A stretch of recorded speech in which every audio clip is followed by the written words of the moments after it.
Saludos y bendiciones del Señor. Sean todos bienvenidos a esta capacitación en estructuras literarias. Esto va a ser útil para nuestros devocionales y predicaciones, pero también porque se va a constituir en una actividad evaluada del Seminario Reformado Latinoamericano. En esta oportunidad me estoy apoyando en el instructivo que tenemos para esta actividad, que por supuesto la disponemos para todos los estudiantes y también en la descripción de este video. La estructura literaria o bosquejo es la forma en la que está distribuida y ordenada una obra literaria. Es importante decir acá que no solamente consiste en encontrar las partes, sino el orden. Fíjense, el orden, el funcionamiento, la relación entre las partes de esa obra literaria que finalmente van a apuntar a un todo. Es el punto de lanzamiento de cualquier estudio profundo de un libro o capítulo bíblico. Entonces, como es el primero o uno de los primeros pasos en el proceso exegético, la meta es adquirir una idea provisional del flujo lógico del texto en su totalidad. Esto quiere decir que aunque vamos a analizar una porción de la escritura o del libro bíblico, primero debemos entender el funcionamiento del argumento general. Es lo que en hermenéutica conocemos como niveles de contexto. Y uno de esos niveles de contexto es entender el libro en el cual está escrito o está escrita la sección que estoy interpretando. No es un resumen de cada párrafo del libro, o no es un resumen de cada capítulo de la Biblia, del libro de la Biblia. Es más que eso. Este ejercicio requiere mucho esfuerzo y una buena comprensión de la narración completa del libro bíblico, y cuando hablamos de narración no solamente estamos hablando del género literario nativo, sino en el pensamiento del autor, cómo se desarrolla, bien sea de manera cronológica o lógica, o la forma en la que se desarrolle. El autor está desplegando un argumento, está desplegando una información que debe ser reconocida o entendida como un todo. Las unidades de pensamiento son como líneas de código de un programa de software. Esto aquí es un ejemplo para los que conocen de informática, de programación. Cada línea contribuye en algo al programa, y cuando uno traslada la ubicación de una línea de código, cambia el programa. Entonces, la responsabilidad del intérprete es aprender cómo cada unidad de pensamiento contribuye al libro. Otro ejemplo puede ser la estructura ósea. No es lo mismo hablar de cuántos huesos tiene el cuerpo, pero de otra manera decirlo cómo funciona y para qué sirve cada uno de ellos y cómo le da sentido al cuerpo humano. ¿Ven? Hay mucha diferencia simplemente identificar las partes a identificar el funcionamiento de cada una de ellas y del cuerpo como todo. Esta actividad evaluada no solamente incluye el bosquejo como tal, sino un párrafo de explicación de lo que se hizo anteriormente. Es decir, por qué hay tantas unidades de pensamiento y por qué cambian precisamente los versículos que decimos que cambian. Hay un procedimiento acá de sencillamente 5 pasos. El primero simplemente es leer muchas veces el libro completo de la Biblia y en un corto periodo de tiempo para mantener la idea en nuestra mente. A medida que vamos leyendo, entonces preguntemos. Esto es importante en hermenéutica y por supuesto en esta actividad académica. Hay que preguntarse cuál es el tema del libro, cuál es el tema central, cuál es el tema general, principal, que le da sentido, que permea todas las unidades de pensamiento que están en él. Lo segundo es identificar las transiciones para las secciones primarias, ¿verdad? Y la pregunta es, ¿cómo lo hago? ¿Cómo sé cuándo paso de una sección principal a otra? Bueno, preste atención a las transiciones significativas en el enfoque de la narración. Aquí podemos buscar saltos temporales, cambios de geografía o itinerario, alteraciones sostenidas de tono, audiencia, enfoque de la enseñanza, etcétera, ¿no? Puede haber un cambio en el sujeto, puede haber un cambio en la audiencia, ya pasa a hablarle de una sola persona a muchos, puede haber un cambio en los verbos, ¿verdad? Puede haber una subordinación de oraciones, es decir, nos vamos a apoyar en lo que conocemos de la gramática española, de la comunicación escrita, pero también vamos a verlo de una manera general, temática, no solamente técnica, por así decirlo, de verbos y tiempos y modos, sino también de manera temática. Bueno, ya no está hablando de este tema, ya se está enfocando en otra cosa. Recuerden que hay un tema general, pero puede haber enfoques de la enseñanza. Por ejemplo, si vamos a la epístola de Pablo a los Efesios, es muy diferente el capítulo 1, 2 y 3 al capítulo 5 o 6, por ejemplo, ¿no? Los últimos son capítulos donde el enfoque de la enseñanza es más práctico, hay temas de la vida cotidiana, mientras que los primeros 3 capítulos pues, son enseñanzas doctrinales que se tienen en Cristo, ¿no? Entonces hay un cambio de enfoque. no de tema general, ¿verdad? Porque el tema es uno solo, pero hay un enfoque distinto y eso puede hacer que haya un cambio en la unidad de pensamiento primaria. Habitualmente son pocas unidades de pensamiento primaria, es decir, estamos aquí reconociendo lo más general y vamos de lo general a lo particular. Si en una epístola de Pablo, por ejemplo, conseguimos 20 unidades de pensamiento primarias, quiere decir que no estamos haciendo el trabajo bien, porque deben haber pocos argumentos generales. Obviamente esto es un ejemplo, el número 20 no significa nada aquí, sino algo en exceso. Paso número 3, leer la primera unidad de pensamiento e identificar en ella las divisiones secundarias. Bueno, ¿cómo vamos a hacerlo? Con los mismos criterios que le hicimos anteriormente. Puede haber un cambio de sujeto, puede haber un cambio en el tiempo verbal, puede introducirse un verboide, puede haber la mención de otros elementos, ¿verdad? Dentro del mismo argumento. Hay características de lo que se está diciendo, o hay argumentos, razones, entonces cada una de esas razones se va a constituir en esos títulos secundarios. Paso número 1, leer muchas veces y en corto tiempo el libro completo. Paso número 2, encontrar las secciones primarias por medio de estos enfoques y de todas estas cosas que dijimos anteriormente. Paso número 3, encontrar las secciones secundarias. Y paso número 4, por supuesto, las divisiones terciarias en caso de que las haya, utilizando los mismos criterios que mencionamos en el paso número 2. Lo que dice el paso número 5, obviamente, es más bien una recomendación de chequear de que no estemos buscando divisiones simplemente por buscar y por rellenar o por hacer que el formato sea largo, sino que debe tener un sentido y eso va a cobrar importancia cuando tengamos que redactar el párrafo de explicación. Muy bien, hay un formato del bosquejo. Recuerden que la actividad consta de dos partes, el bosquejo y el párrafo de explicación. El bosquejo debe construirse mediante esta secuencia 1A, 1A. El primero 1 es un número romano, el segundo es una letra mayúscula, lo tercero es un número arábigo y la última letra que corresponde a títulos o a referencias cuaternarias es una letra minúscula. Y también debe incluirse, por supuesto, entre paréntesis los versículos, los capítulos que están o que constituyen ese título, bien sea el primario, secundario o terciario. Este es el orden, aquí hay un ejemplo. Primero está la identificación de la secuencia 1 a 1, luego el título y a mano derecha termina con la referencia bíblica entre paréntesis, son estos paréntesis que están acá, no los corchetes, no comillas, sino este tipo de paréntesis y la referencia debe hacerse también de esta manera, son los dos puntos que separan los capítulos de los versículos y el guión que nos da el rango de versículos. Muy importante que cuando hagamos una delimitación, el último versículo que está en nuestro título primario debe estar también en los títulos secundarios e incluso terciarios. Por ejemplo, este capítulo, esta sección, número 2, ese relato de la infancia, va del capítulo 1, versículo 5, hasta el capítulo 2, versículo 52. Quiere decir que al final debe estar el versículo 52, como efectivamente lo vemos acá. En cuanto al párrafo de explicación, bueno, la idea entonces es demostrar la comprensión de ese argumento o de esa escritura inspirada por el Espíritu Santo. Así que hay que explicar por qué se divide, dónde se divide y cuál es el sentido de cada una de esas divisiones, cómo funcionan entre ellas y en el tema general. Bueno, aproximadamente 250 palabras, obviamente va a depender del libro de la Biblia que se escoja, pero recuerden que no se trata de repetir el contenido del libro, ni tampoco agregar una información que no esté dentro de la Biblia. En este caso, estamos haciendo un trabajo bastante arcaico, primario, no vamos a buscar una interpretación, una información ajena de lo que la misma Biblia dice, ¿no? No vamos a buscar evidencias externas en los padres de la iglesia, etcétera, sino simplemente incluir la información que sale del texto. Lo otro, obviamente, es importante, pero en este momento no. Hay un ejemplo acá que les colocamos extraído de la epístola del apóstol Pablo a Filemón. Quiero que veamos un poquito los pasos. Recuerden que son 5 pasos. El primero es leer muchas veces en un corto periodo de tiempo el libro completo, la carta completa. Entonces, una vez que leemos estos 22 versículos, estos 25 versículos de esta pequeña carta, la carta más pequeña del apóstol Pablo, debemos entonces aprender a buscar o a identificar las secciones generales.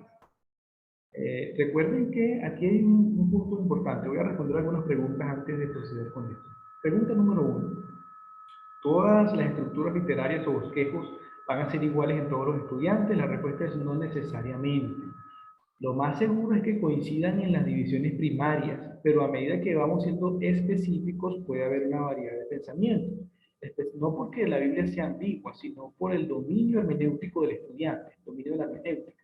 Algunos estudiantes tienen una comprensión incluso de los idiomas originales y por lo tanto van a haber verbos subordinados, van a haber cambios en sujetos, van a haber otras cosas que quizás los que estamos comenzando no las podemos ver, sino que nos vamos a guiar más que todo por los énfasis de la enseñanza, otros temas. Así que, en respuesta a esa pregunta, se espera que por lo menos las divisiones primarias coincidan en la mayoría de los estudiantes, especialmente aquellos que ya dieron el curso de hermenéutica, que tienen conocimiento un poco más profundo de lo que es la interpretación. Muy bien. Entonces, ¿cómo me doy cuenta? Esa es la otra pregunta, ¿verdad? Que pasé de la sección primaria a otra sección primaria. Bueno, aprovecho y respondo también el hecho de que recuerden de que la Biblia no fue escrita en capítulos y versículos. Así que la pregunta de si los versículos sirven para apoyarse en las divisiones, la respuesta es depende. Nos vamos a guiar primariamente por el argumento. Los versículos van a servir como una referencia, pero no como para decidir dónde está la división. Espero que esto pueda quedar claro, ¿no? Porque puede ser que en este caso, por ejemplo, veamos el punto 1b, hay un versículo 1c, ¿verdad? Está la última parte del versículo, porque ahí termina o ahí comienza otro título secundario. No es versículo a versículo que vamos a hacer la división de los títulos secundarios, sino que estamos viendo el argumento, la razón, lo que está escrito, y no necesariamente los versículos. Lo mismo aplica para los títulos primarios, no necesariamente vamos de capítulos en capítulos. Un título primario puede terminar en un versículo, de una parte del versículo, por ejemplo, capítulo 1 hasta el capítulo 3, versículo 6a, por poner un ejemplo. No necesariamente, repito, las divisiones se hacen por capítulos, ni por versículos exactos. Ok, entonces voy a poner un ejemplo. Si yo leo el versículo 3 de Filemón y voy a leer el 3 y el 4 consecutivos, nos vamos a dar cuenta que hay un cambio. Gracias y paz a vosotros, de Dios nuestro Padre y del Señor Jesucristo. Doy gracias a mi Dios, haciendo siempre memoria de ti en mis oraciones. Bueno, ¿por qué nos damos cuenta del cambio? Porque en los versículos del 1 al 3, Pablo está haciendo una salutación y se dirige a Filemón, a la hermana Apia y a Arquipo, ¿verdad? Es una salutación en plural. Pero luego el versículo 4 dice, doy gracias a mi Dios, haciendo siempre memoria de ti en mis oraciones. Ya cambió de sujeto, ¿ves? Pasa de un plural a un singular. Además de eso, si nosotros le preguntamos en los versículos del 1 al 3, ¿de qué está hablando Pablo? Nos vamos a dar cuenta que está hablando de una salutación. Pero si le preguntamos el versículo 4 hasta el versículo 7, ¿de qué está hablando Pablo? Vamos a responder, está hablando de una oración o está dando acciones de gracia. ¿Se dan cuenta cómo es importante la pregunta? ¿De qué está hablando? Evidentemente ya no está saludando, está dando acción de gracia y está orando. Bueno, aquí también es útil entender cómo es la estructura literaria habitual en una carta del primer siglo, una carta de los apóstoles, de los escritores bíblicos. Lo mismo ocurre entre la sección 2 y 3, que la sección 2 decimos aquí que llega hasta el versículo 7 y la sección 3 comienza en el versículo 8. Pues leo el versículo 7 y 8 juntos. Pues tenemos gran gozo y consolación en tu amor. ¿Quién es el que está hablando? Está hablando Pablo, pero se incluye a otras personas. ¿Y quiénes son esas personas? Bueno, por lo menos Timoteo, que lo acompaña en el versículo 1. En todo caso, son varias personas que dan gracias hacia la vida o por la vida de Filemón. Pero el versículo 8 dice, por lo cual, aunque tengo mucha libertad en Cristo para mandarte lo que conviene, empieza a hablar como tal o a dar en concreto la rogativa. Ya Pablo no está hablando, volvemos a preguntar, ¿de qué está hablando Pablo? Versículo 8 al 22, ¿de qué está hablando? Está intercediendo por Onésimo ante Filemón. Ya no está orando, ya no se hace una referencia a la oración, ya no está saludando, está dando peticiones. Bueno, los más expertos entonces van a ver que aquí hay verbos que están en imperativo. Obviamente este imperativo es un imperativo no en orden, sino en súplica, es un imperativo pasivo, por lo menos recíbele como a mí mismo, eh, Por ejemplo, en el versículo 17, recíbele como a mí mismo. No son imperativos, pero son imperativos usados para rogativas. Entonces, es diferente. Aquí los verbos son diferentes a la sección del 4 al 7. Por último, bueno, leo el versículo 22 y el versículo 23. Prepárame también alojamiento, porque espero que por vuestras oraciones, miren que aquí ya está hablando de vuestras oraciones, seré concedido. Te saludan Epafras, mi compañero de prisiones, por Cristo Jesús. ¿Qué sucede aquí? Hay un cambio en la unidad de pensamiento primario, en la sección primaria. Cuando le preguntamos al versículo 23 en adelante de qué está hablando el apóstol Pablo, vamos a responder, está profiriendo saludos, está dando una bendición final, pero no está ya intercediendo por Messi. ¿Se dan cuenta? Entonces, tener en cuenta lo que dijimos arriba de los cambios de énfasis, lugar geográfico, acciones, en fin, sujetos, nos va a dar la forma correcta de limitar las secciones primarias y por supuesto también las secundarias y las terciarias. Ok, entonces el paso 1, el paso número 2, el paso número 3 es conseguir las divisiones secundarias. Entonces ya ahí vamos a leer muchas veces, es como si hiciéramos los 5 pasos, pero ahora referidos a la sección 1. Encuentro la sección 1, me doy cuenta que va del versículo 1 al 3 y por lo tanto vuelvo a leerla muchas veces y vuelvo a buscarle sus divisiones. Cuando le busque sus divisiones, entonces me voy a dar cuenta, todo dentro del mismo tema de la salutación, pero hay algunas distinciones. Por ejemplo, Pablo, prisionero de Jesucristo, y el hermano Timoteo. Aquí lo que nos va a dar la transición es esta palabra al. Esta palabra al obviamente es una composición entre este artículo, ¿verdad? Y la otra palabra a el amado, pero eso se fusiona en español, entonces al me está dando ya el destinatario. Miren que puedo apoyarme en temas o puedo apoyarme en palabras, porque ya aquí está diciendo hacia dónde va este saludo, ¿no? Un destinatario. Eh, Muy bien, pero una vez que finaliza estos destinatarios, que en primer lugar es Filemón, pero también abarca a la hermana Apia y a Tito, que muchos piensan que es la esposa y el hijo, el versículo 3 dice gracia y paz a vosotros, o sea que ya no está identificando a su audiencia, sino que profiere una bendición. Todo eso forma parte del saludo, pero podemos distinguir esta bendición del destinatario y por supuesto del autor. El autor no es gracia y paz, y tampoco el destinatario es gracia y paz, sino que es una bendición que profiere el apóstol Pablo hacia su audiencia. Lo mismo vamos a hacer en cada una de las divisiones, por ejemplo, en la unidad de pensamiento número 3, Pablo intercede por Onésimo, sí, pero hay una actitud de ruego.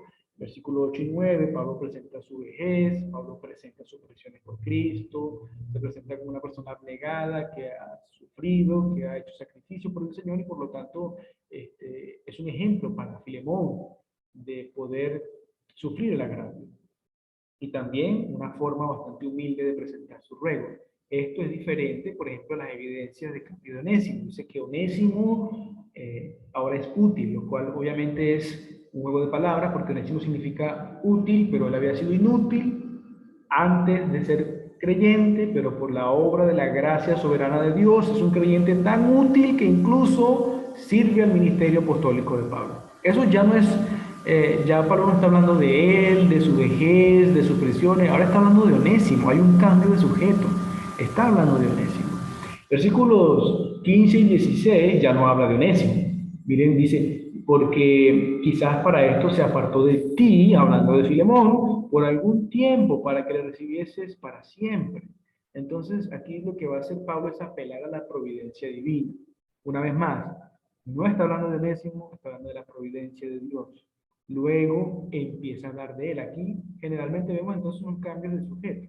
Primero habla de Pablo, luego habla de Onésimo, luego vuelve a hablar de Pablo mismo, diciendo que él mismo va a pagar. Se está hablando de él.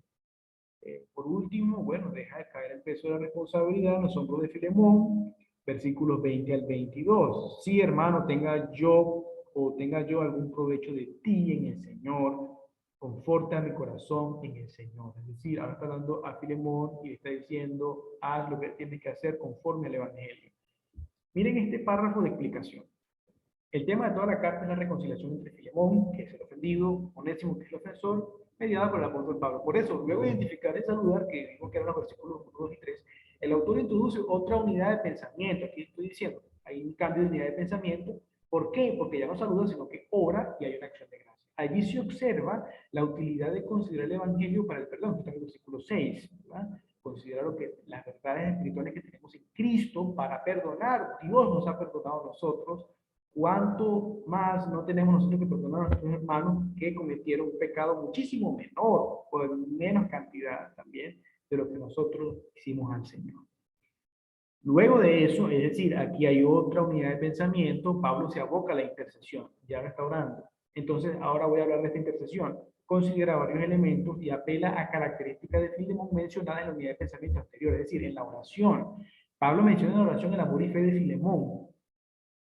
Entonces, cuando él está en plena intercesión por Onésimo, él dice, tenga yo algún fruto de ti, conforta mi corazón, cosa que ya había mencionado en el versículo 7. Es decir, conocemos que ha sido un hermano perdonador, que ha sido un hermano amoroso con otros hermanos, por lo tanto, procede de la misma manera como Onésimo. Miren que hay partes en este argumento, pero hay relación, y eso fue lo que dijimos que significa una estructura literaria. No solamente la disposición, sino también la relación entre las partes. La carta da un giro al final. Estoy diciendo que estoy cambiando de unidad de pensamiento para mostrar saludos de otros hermanos de buen ejemplo, porque están presos con Pablo. Por último, se pronunció una bendición, la gracia de Jesucristo, que pasa a ser el marco de referencia para todo el proceso de reconciliación. Pablo habla de la gracia de Dios en el versículo 3, habla de la gracia de Dios implícitamente en el versículo 6, porque son las riquezas que tenemos en Cristo, la gracia de Dios que se nos otorgó para el perdón de nuestros pecados. Y por supuesto, la gracia de nuestro Señor Jesucristo sea con vuestro espíritu, versículo 25, también. Personalmente creo que la gracia de Dios enmarca esta epístola y por supuesto el tema del perdón. El perdón entre creyentes, la reconciliación se da por la gracia de Dios. Hay muchas aplicaciones de esto, pero en este punto lo que queremos es hablar de la estructura literaria. Respondo a otra pregunta frecuente. ¿Qué lenguaje voy a utilizar en la estructura literaria? ¿Voy a utilizar el lenguaje del texto o voy a utilizar más un lenguaje homilético, elaborado, quizá un poco poético? La respuesta es: se prefiere un lenguaje exegético. Se prefiere un lenguaje según el texto, porque hasta este momento no estamos haciendo un sermón. Hasta este momento no vamos a presentar algo más allá. Esto es un estudio preliminar. Entonces, preferimos el lenguaje exegético que el lenguaje estilizado, milético o poético. Muy bien, esto ha sido toda la capacitación. Si tienen alguna pregunta, por favor, comuníquense al correo académicovenezuela@srlseminario.org. Dios les bendiga.